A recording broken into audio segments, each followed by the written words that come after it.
इस मुल्क के अलावा हमारा कोई ठिकाना नहीं है। हाँ, हमारे मसाइल हैं, हमारी शिकायतें हैं, उसका ये हल नहीं है कि हम किसी के हाथों में खेलें और हथियार से हमारे मसाइल हल नहीं होंगे। दुश्मन इसका फायदा उठाएगा। जितना भी हथियार था, जो है पाकिस्तान के लोगों, तुम टीवी पे देखते हो कि आज फलां जगह से असला पकड़ा गया, आज फलां जगह से बड़े बड़े कैशेस पकड़े गए, आज फलां जगह से हथियार पकड़ा गया। तो ये सब कुछ पकड़ा नहीं जाता था, ये कराची के नौजवान अपने हाथों से जमा कराते थे। रियासत को और उसके इदारों को ये कुछ भी पकड़ा नहीं जाता था, इसका 1% भी पकड़ा नहीं जाता था। इन नौजवानों ने अपने हाथों से, कराची के नौजवानों ने अपने हाथों से ये हथियार जमा कराए हैं। क्या रियासत के चलाने वालों, तुम जिस तरह से बलूचिस्तान में, खैबर पख्तूनख्वा में पहाड़ों से उतार कर लोगों को एंटी एयरक्राफ्ट गने लेकर उनको फूलों का गुलदस्ता पेश करते हो, उनको वजीर आला कोर कमांडर चेक पेश करता है कौमी धारे में शामिल होने के लिए, अच्छा काम करते हो। ये अच्छा काम एक दफा तुम मेरे शहर के नौजवानों के साथ भी करो, खास तौर पर मेरी कौम के नौजवानों के साथ भी करो।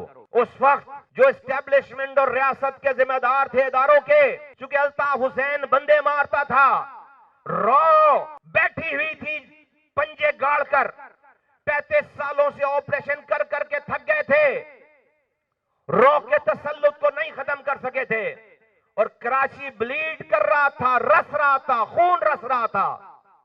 चप्पे चप्पे पे रेंजर्स थी। उनको जब ये दो तरफा अमल नजर आया तो उन्होंने एक सुख का सांस लिया कि हम ये किरदार, वो खुद भी कहते थे कि हम ऑपरेशन करके आज तक कहीं पे भी अमन नहीं हुआ। और फिर उन नौजवानों की कदर थी जो इस रास्ते पर आए और जिन्होंने हथियार छोड़ा इस कराची में। और हथियार भी ऐ पाकिस्तान के लोगों को हवाई फायरिंग करने वाला हथियार नहीं था। मेरे पास वीडियोज हैं, तस्वीरें हैं, दिखाऊंगा। कोई हवाई फायरिंग, शादी में फायरिंग करने के लिए हथियार नहीं था, एंटी एयरक्राफ्ट गने थी, रॉकेट लॉन्चर थे, एंटी टैंक लॉन्चर्स थे, एंटी एयरक्राफ्ट गने थी। फौज से लड़ने का सामान सारा दे रखा था रॉ ने। और वो ऑपरेशन करके, छापे मारकर नहीं बाजियाब हुए। अपने हाथों से इस कराची के नौजवानों ने इस रियासत को हवाले किया है। कोई चैलेंज करेगा तो मैं नाम बताऊंगा कि कौन कौन किस किस वक्त जिम्मेदार था और किस किसने ये तमाम चीजें तय की हैं, डील की हैं, और इन नौजवानों की क्या कदर थी। इसलिए कि उस वक्त दुश्मन तुम्हारे सर पर बैठा था। आज जब ये तमाम इस पाकिस्तान में अजब बदकिस्मती है कि हर चंद सालों के बाद अफसर बदल जाता है और आने वाले अफसर पिछले वाले अफसर की किसी बात को मानने के लिए तैयार नहीं, क्योंकि उसको वो हालात पेश नहीं है। उसको अमन देखकर नई मस्ती लग जाती है। वो समझता है कि ये अमन सदियों से ऐसे ही था, ये अमन हमेशा से ऐसे ही था।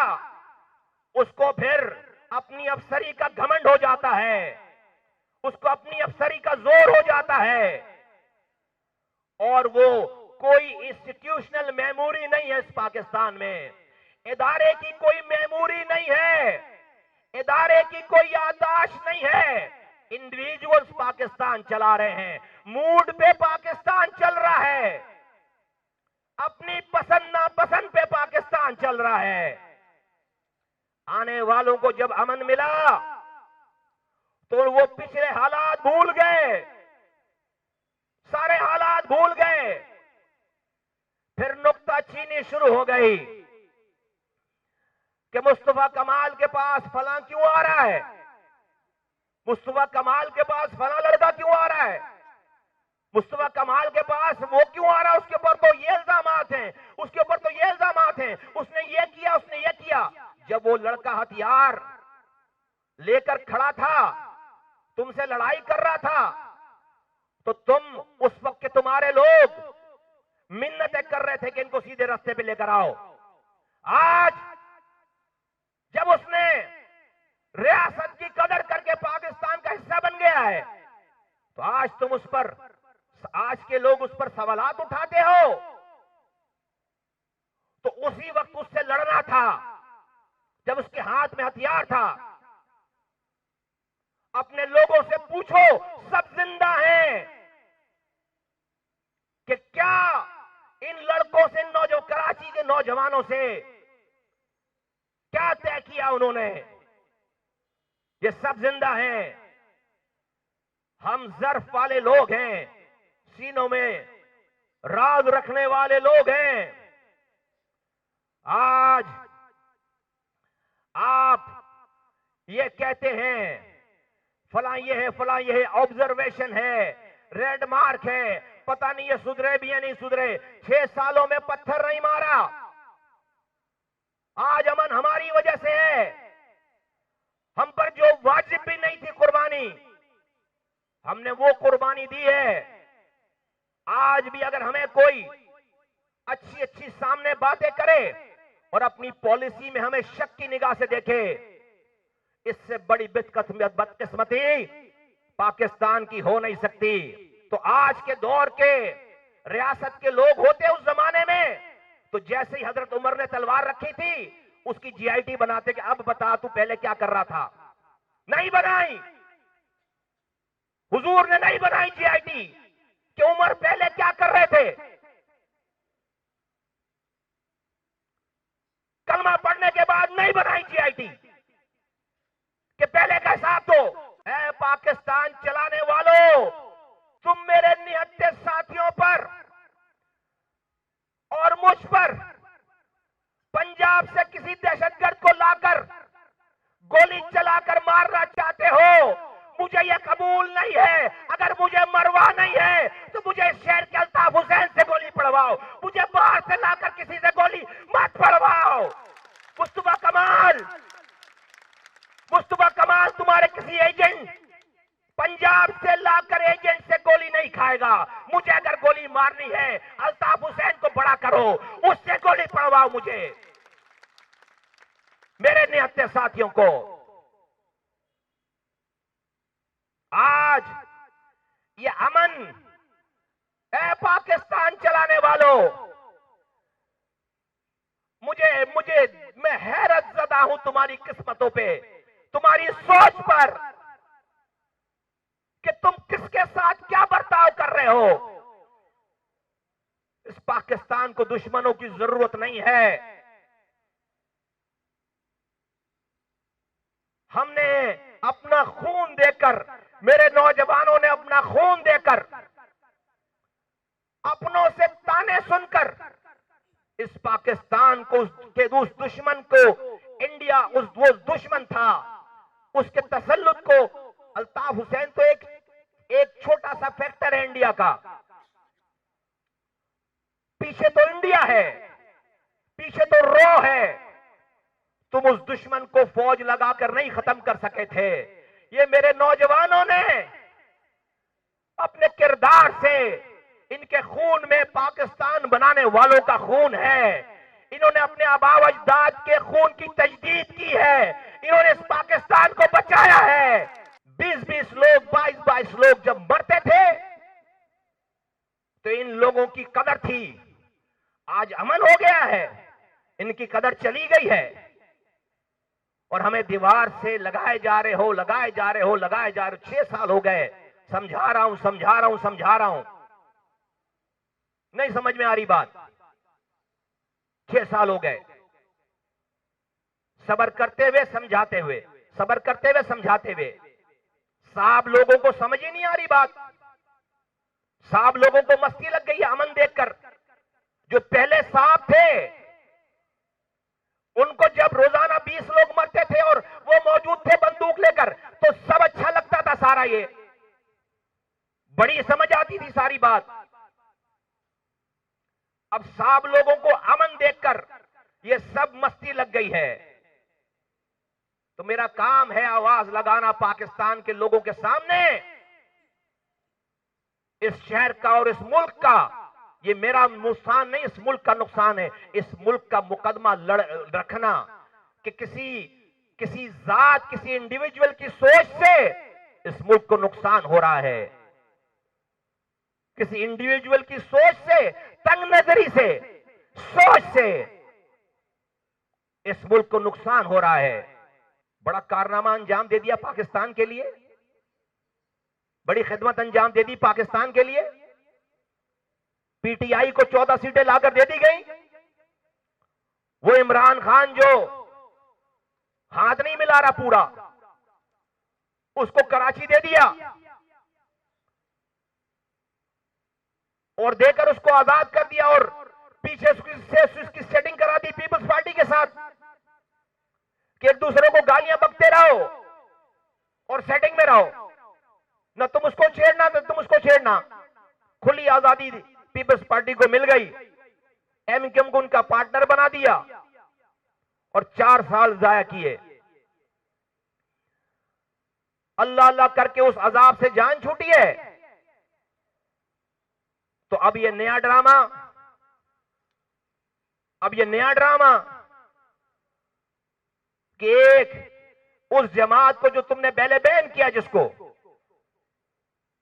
उसको लाकर खुले आम गनों के साथ उसको खुली आजादी दे रखी कि वो लोगों को गोलियां मारता फिर रहा है। तो इसका मतलब है, ये तय हो गई है बात कहीं पे कि कराची के लोगों को कराची की क़यादत नहीं देनी, बाहर से लाकर अपने टाउट बिठाने हैं जो आंख के इशारे पर थिरकते रहें,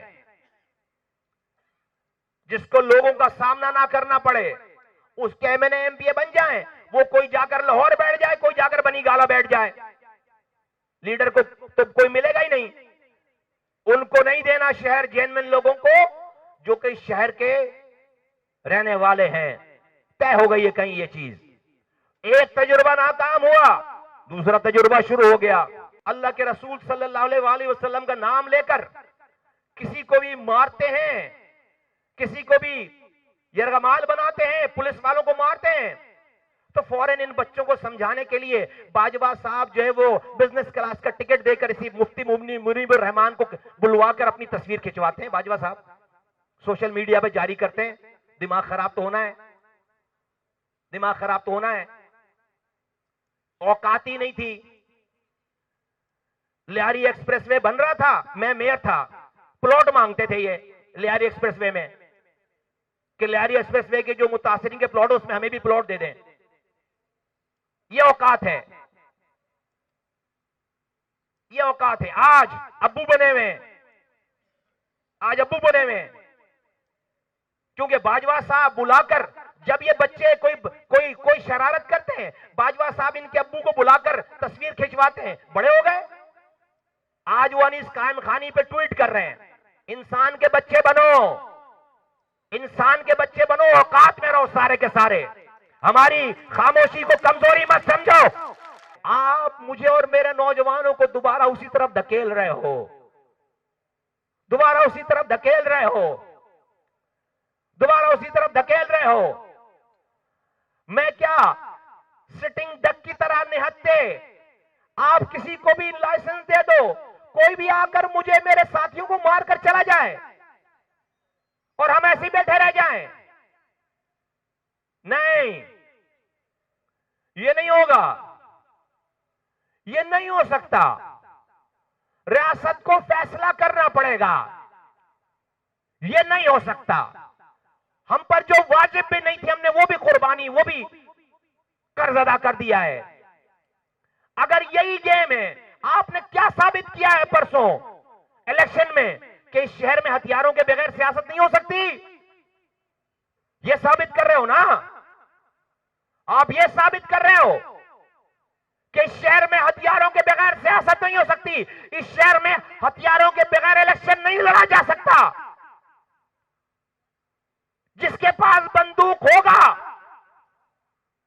वही पोलिंग एजेंट को यरगमाल, प्रिजाइडिंग ऑफिसर को यरगमाल बनाएगा और मुखालफिन पर गोली चलाकर वोट हासिल करेगा। ये सिखा रहे हो,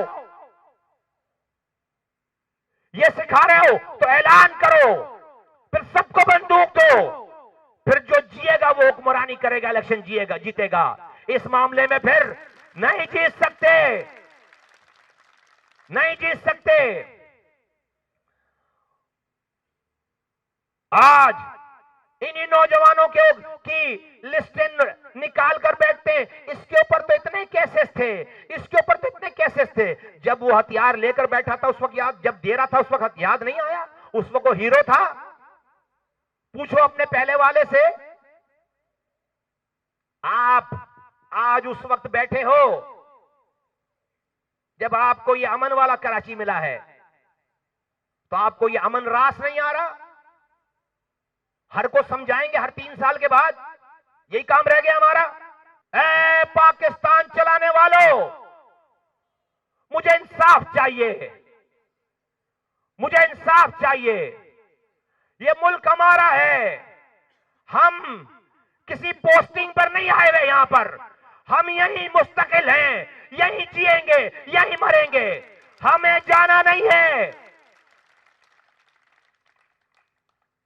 और हमें जिस रास्ते पे आप लेकर जा रहे हो नहीं जाना चाहते, लेकिन मैं ये बताना चाहता हूं कि हम सिटिंग डक की तरह हम खामोशी से अपने सीने अब आगे करके दहशतगर्दों का निशाना नहीं बनना चाहते। अब ऐसा नहीं होगा, इंशाअल्लाह ताला अब ऐसा नहीं होगा। या तो रियासत अपना किरदार अदा करे या फिर हम अपना बंदोबस्त खुद करेंगे, इंशाअल्लाह ताला अपना बंदोबस्त खुद करेंगे। अब मैं अपने साथियों का बोझ बर्दाश्त नहीं कर सकता। अगर इस मुल्क के चलाने वालों ने अपना किबला दुरुस्त नहीं किया, मैं तुम्हें आजाद कर दूंगा, आजाद कर दूंगा, आजाद कर दूंगा। नहीं करो हमारे साथ। मैं जनरल बाजवा साहब को आवाज लगाकर कहना चाहता हूं कि ये सब कुछ क्या आपकी मर्जी से हो रहा है? अगर आपकी मर्जी से नहीं हो रहा तो फिर आप इसको रुकवाएं, वरना ऐलान करें कि हाँ हमारी मर्जी से हो रहा है, वरना खुलकर बोलें कि हाँ मेरी मर्जी से हो रहा है। नहीं हो रहा तो आप इसको रुकवाएं, हमें दीवार से ना लगाएं। इस शहर के लोगों को अपने हक के लिए अपना फैसला करने दो, उसमें रखने ना डालो, वरना ये शहर जो पाकिस्तान चला रहा है,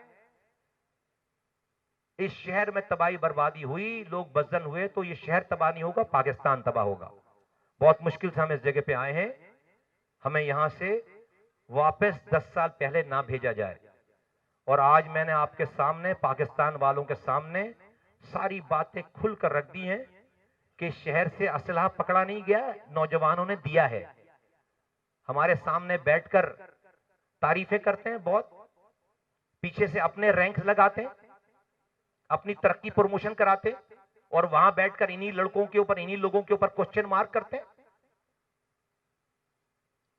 फाउल प्ले नहीं होगा, फाउल प्ले नहीं होगा, फाउल प्ले नहीं होगा। और पूरी पार्टी के ऊपर कहीं फैसला कर रखा है कि इनको जगह नहीं देनी है। इस सारे इम्तिहान से गुजरने के बावजूद, इस सारा किरदार दिखाने के बावजूद, और उस पर तबाही बर्बादी करते चले जा रहे, शहर पे तजुर्बे करते चले जा रहे। 4 साल पीटीआई का तजुर्बा, अब इनका तजुर्बा। This is not acceptable. तो मैं इतने कहे हुए को मैं समझता हूं कि मैं बाजवा साहब को आवाज लगा के कहता हूं कि अपनी रियासत, अपनी इस इदारे की पॉलिसीज को आप रिव्यू करें, मालूम करें कि कहां प्रॉब्लम हो रही है। आप मुझसे पूछेंगे, मैं बता दूंगा कहां प्रॉब्लम हो रही है, नामों के साथ बता दूंगा।